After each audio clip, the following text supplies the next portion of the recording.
दृढ़ निश्चय है। एक बार जिसने मन और बुद्धि को दे दिया भगवान को, तो वे अति संतुष्ट हो जाते हैं। वैसा योगी भगवान को बड़ा प्रिय है, क्योंकि वह दृढ़ व्रती है। प्रतिज्ञा कर ली है उसने कि अब मैं कभी जीव का नहीं होऊंगा, एकमात्र भगवान का होकर रहूंगा, होकर जीऊंगा। इससे सिद्ध होता है कि जब तक आप प्रतिज्ञा नहीं करते, तब तक आप भगवान के नहीं होते। साधना के हर अंग को प्राप्त करने के लिए प्रतिज्ञा करनी होगी।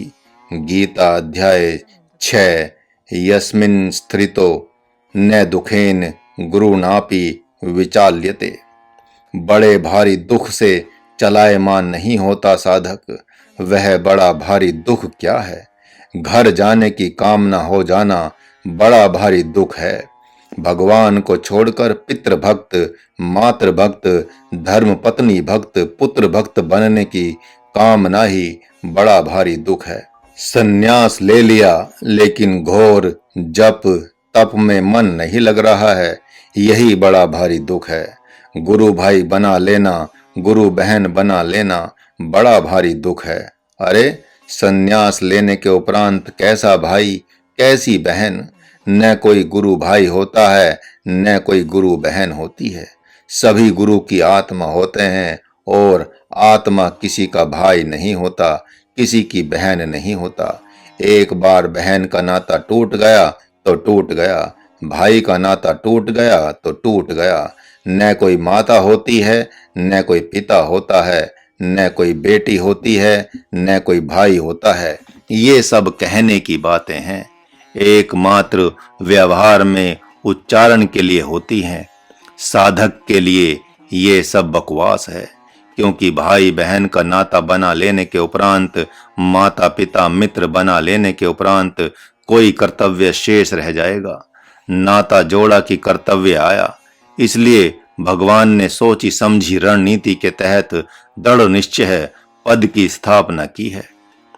अब इस मंत्र का अर्थ गृहस्थ आश्रमी भगवत भक्तों के योग्य देखें।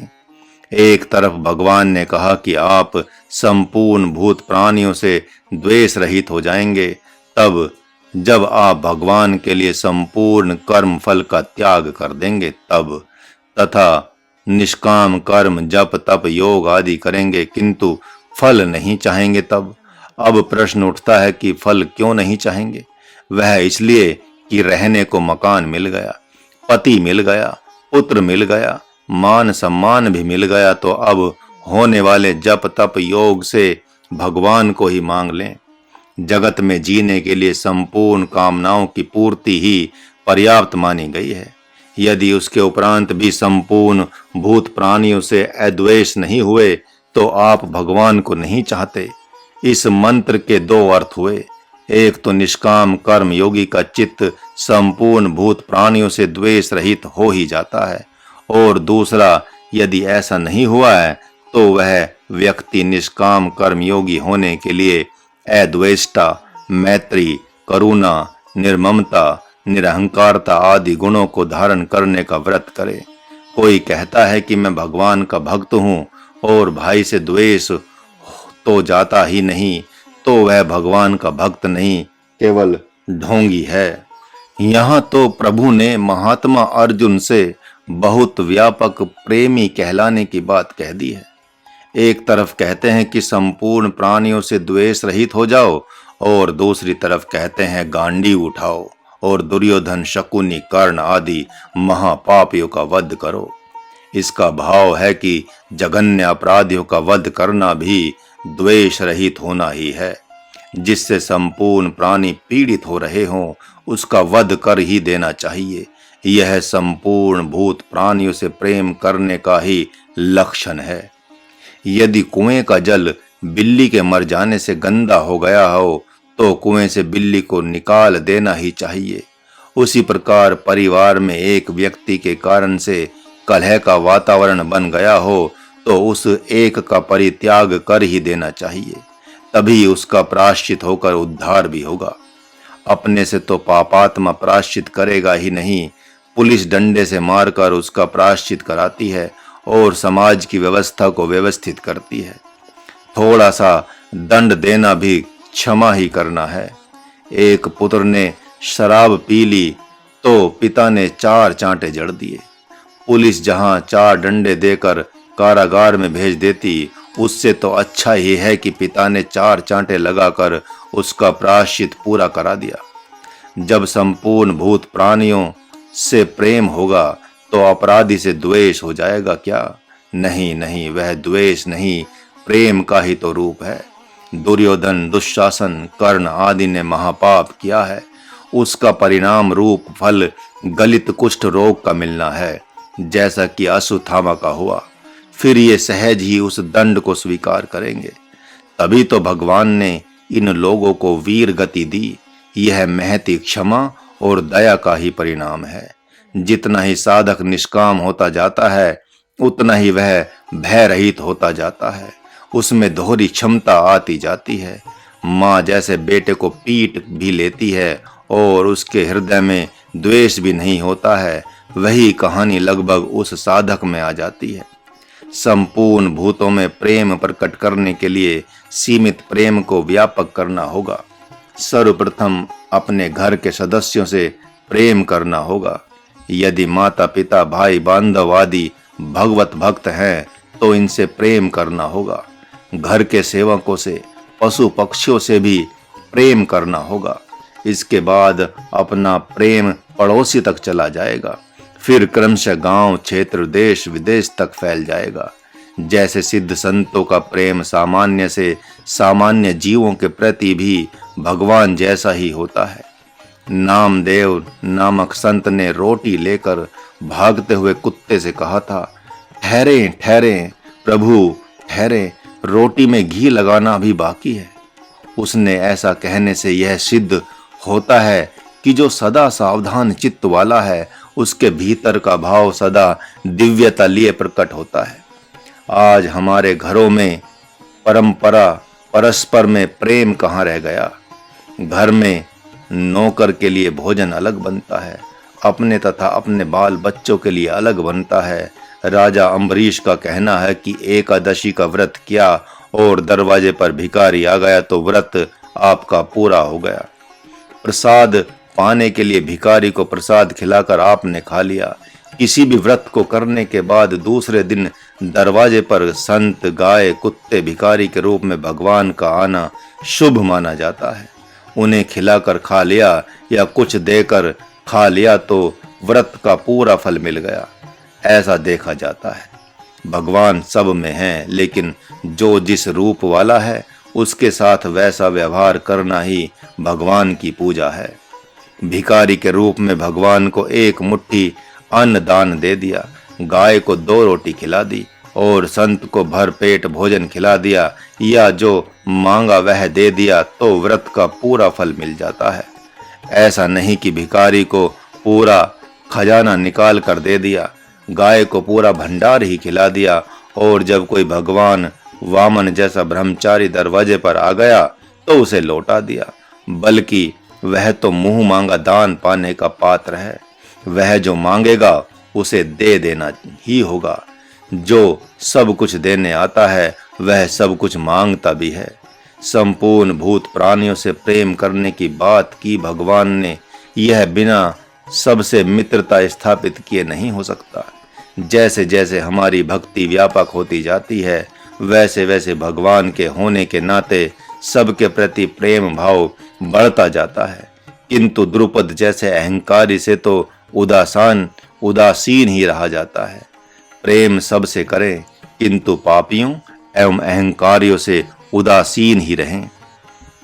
राजा द्रुपद ने कहा था द्रोणाचार्य से, तुम एक गरीब ब्राह्मण हो और मैं एक राजा हूं, तो हम दोनों में मित्रता कैसे हो सकती है।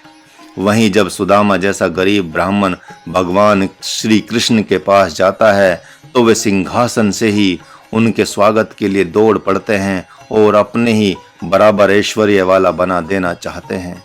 प्रेम जब व्यापक होता है तो संपूर्ण भूत प्राणियों से उसे प्रेम मिलता है, और प्रेम जब सीमित होता है तो सभी के साथ साथ अपने बाल बच्चों से भी द्वेष ही मिलता है। संत के पास कुत्ते एवं चूहे साथ साथ रहते हैं।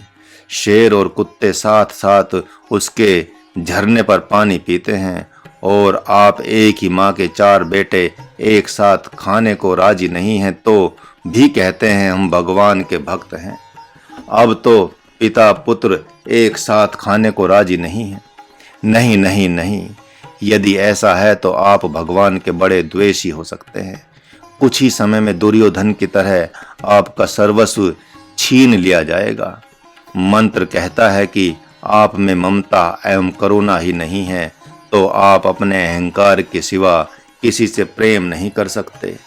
एक तरफ महात्मा भरत और राजा जनक को देखें और दूसरी तरफ अपने आप को देखें तो भगवान के पास आपको अपनी आलोचना करने के अतिरिक्त कुछ भी नहीं बचेगा। मित्रता नहीं होती सबसे, दया नहीं आती दुखियों पर, करुणा नहीं आती भाई बांधवों पर, तो समझ लेना चाहिए कि हमारा प्रेम बिखर गया है। हमारी स्मृति, चेतना तथा शक्ति बिखर गई है। पहले गृहस्थ भक्त एवं साधक भी शाप और वरदान दिया करते थे, किंतु आपके पास बेटे को देने के लिए संपत्ति है, वरदान नहीं, तथा दुष्ट बेटे को अनुशासित करने के लिए न शाप है न शक्ति ही। एक तरफ महात्मा और दूसरी तरफ सदगृहस्थ निष्काम कर्मयोगी, दोनों ही भगवान के पास समान गति से गमन किया करते हैं। इतना ही नहीं, सदगृहस्थों में दोहरी क्षमता होती है। जैसे पुरुष की विशेष अपेक्षा स्त्री में दोहरी क्षमता होती है। पुरुष घर में आते ही मैले से लिपटे बालक को देखकर चिल्ला पड़ेगा, अंधी हो क्या, दिखाई नहीं पड़ता? बच्चे की सफाई करो, मैं आता हूँ। धर्म पत्नी मन में हंसती है कि पिता तो आप भी हैं, बच्चे के मैले की सफाई तो आप भी कर सकते हैं। वह पति का भी काम करती है, माँ का भी करती है, वह दोहरा जीवन जीती है। उसी प्रकार आप यदि अपने को भक्त समझते हैं तो निश्चित रूप से दोहरा जीवन जी सकते हैं। आप महात्मा अर्जुन हैं तो महात्मा अर्जुन की शक्ति तभी जगती है जब उसके सामने भगवान रहते हैं। उसी प्रकार आपके पास यदि सद्गुरु है तो आप में भी अर्जुन का विवेक जागता है। सद्गुरु वह है जो शिष्य को सब कुछ देकर जाए लेकिन कुछ भी न जाए। इस प्रकार गृहस्थ आश्रमी भक्त एवं साधक को जब सब कुछ प्राप्त हो गया तो अपने भगवान को चाहने के लिए, अपने भगवान का प्रिय बनने के लिए संपूर्ण प्राणियों से द्वेष छोड़कर भगवान के नाते भगवान से ही उनके लिए मंगल कामना करें। यह कहें कि हे प्रभु, जैसे हमारे पर आपने दया की वैसे सब पर दया करें। संपूर्ण प्राणियों से द्वेष रहित होने पर मैत्री, करुणा, निर्ममता, निरहंकारता और दुख सुख के समान भाव तथा क्षमाशीलता आदि सिद्धियों के प्राप्त होने पर क्या होता है? तो प्रभु ने आगे कहा, संतुष्ट है संततम योगी, वह विश्वास के साथ एवं संतोष के साथ जी रहा है कि मैं एक दिन अपने स्वरूप में निश्चित स्थित होऊंगा। इसलिए वह सदा सर्वदा स्वयं के ध्यान में स्थित रहता है। वह दृढ़ व्रति जीवन को दांवों पर लगाकर प्रतीक्षा करता है। वह तन मन वचन एवं हृदय विजेता है, क्योंकि मन और बुद्धि को अपने इष्ट को ही दे दिया है। इसलिए दृढ़ निश्चय के साथ इस भावना से जीता है कि जब तक भगवान नहीं मिल जाएगा, अर्थात जब तक अपने स्वरूप में स्थित नहीं हो जाऊंगा, तब तक भिखारी का जीवन जीऊंगा, कुत्ते की तरह जीवन जीऊंगा, अपने को जनाऊंगा ही नहीं कि मैं भक्त हूँ। इस प्रकार का दृढ़ व्रति सदा मेरी प्राप्ति के यत्न में लगा रहता है। उसको मैं बहुत प्रतीक्षा नहीं कराता, उसके लिए अपने नियम को तोड़ देता हूँ, अपनी प्रतिज्ञा भंग कर देता हूँ। समय सीमा की बात उसके लिए नहीं रहती। जब वह जगत के लिए जीने की कामना का त्याग करता है, तब मैं उसी के लिए जीने आ जाता हूँ। वह घर छोड़ता है जैसे ही, वैसे ही मैं सद्गुरु रूप में मिल जाता हूँ। और सद्गुरु रूप में जब मैं भौतिक विषय या पदार्थ को देता हूँ और वह उसे स्वीकार नहीं करता है, तब वैसे दृढ़ वृत्ति को मैं ब्रह्म ज्ञान ही दे देता हूँ, अथवा अपने आप को दे देता हूँ। सद्गुरु के मिलने के उपरांत किसी भौतिक पदार्थ एवं विषय की कामना होती है तो वह घर का भुक्कड़ सद्गुरु के पास अपना पेट ही भरने आया है। एक बार जिसने मन और बुद्धि को भगवान को दे दिया तो वह अति संतुष्ट योगी प्रभु को प्रिय हो ही जाता है। वह दृढ़ व्रती होता है। इससे सिद्ध होता है कि यदि आपको भी अपने स्वरूप की सिद्धि चाहिए या आप भी चाहते हैं कि भगवान का प्रिय बनूं, तो ध्रुव, प्रहलाद, मीरा, कबीर, नानक आदि संतों एवं भक्तों जैसा भगवान को ही मन, बुद्धि, चित्त देकर जीवन जीना होगा। किसी को साथी नहीं बनाते हैं तो सब वैरी हो जाएंगे आपके। देखना, उसी को आप साथी बना सकते हैं जिसका घर बार से संबंध नहीं है। निर्विकार होना चाहते हैं तो निर्विकारी को साथी बनाना होगा, सविकारी को नहीं। निकृष्ट कोई कर्म होता नहीं सद्गुरु आश्रम में, सभी उत्कृष्ट कर्म होते हैं।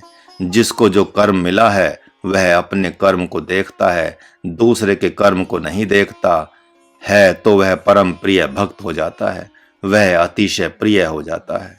महात्मा संजय ने धृतराष्ट्र को पुकारा, राजन, कुछ मौन से लग रहे हैं।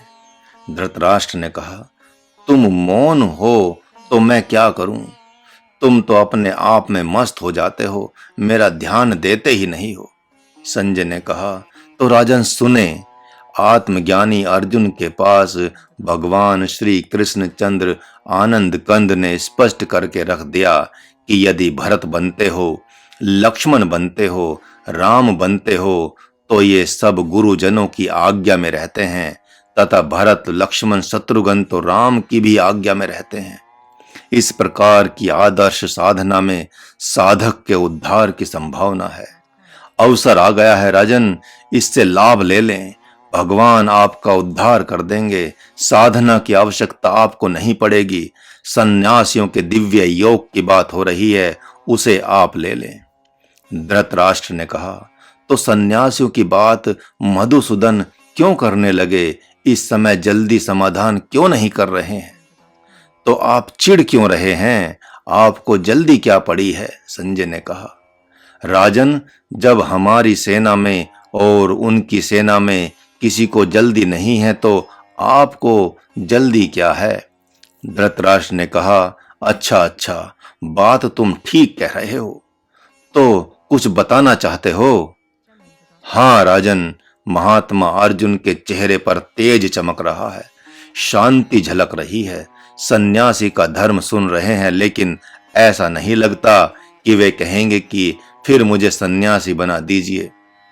अब सुनने की जिज्ञासा बढ़ती जा रही है, उनको प्रीति हो गई है। ऐसा संजय के कहने पर तो चलो प्रतीक्षा करते हैं, धृतराष्ट्र ने कहा। युद्ध के मैदान में बड़ी गहमा गहमी चल रही है। जिसे देखें प्रभु तो अद्वेष्टा सर्वभूता नाम क्षमी कहकर फिर मौन हो गए। हर पद पर मौन होना, हर पद पर मौन होना। यो मद भक्त स में प्रिय है। मानो भगवान कुछ कह रहे हों, वह भक्त मुझे बड़ा प्रिय है जो दृढ़ व्रती है, अमानी है, मानद है, संतुष्ट है। तुम मानद हो, तुम अमानी हो, तुम भगवान हो। एक साथ तूने सबके अपराध को क्षमा कर दिया। इस महाराज युधिष्ठिर ने कहा था कभी द्रौपदी से कि क्षमा करो इनको। द्रौपदी ने कहा था कि महाराज देर क्यों कर रहे हैं, आप कौरवों पर आक्रमण करने के लिए भाइयों को आज्ञा क्यों नहीं देते।